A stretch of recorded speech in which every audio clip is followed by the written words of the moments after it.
Julia! Her heart pounded against her ribs. She spun around, her breath caught in her throat.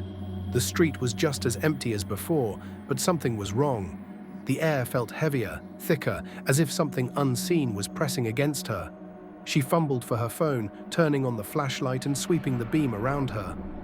The light cast long, eerie shadows, stretching across the pavement like grasping fingers. Then she saw it. A shadow. Too tall. Too thin, standing just beyond the reach of the street lamp's glow. It didn't move. It didn't breathe. But it whispered. A wave of terror surged through Julia's body. Her instincts screamed at her to run, but her legs felt frozen in place. The shadowy figure remained still, yet she could feel its gaze boring into her. Her trembling hand took a step backward. The moment she moved, the whisper returned, soft and deliberate. "Julia." She bolted.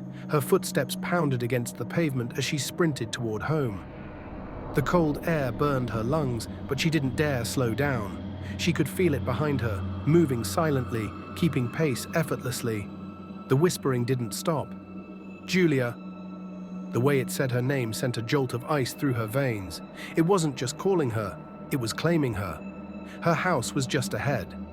She reached her front door, her hands shaking too much to fit the key into the lock. The whisper was right behind her now, a breath against her neck. If too long, remove. The light cast long, eerie shadows. Or the cold air burned her lungs. These details can be shortened without affecting the tension.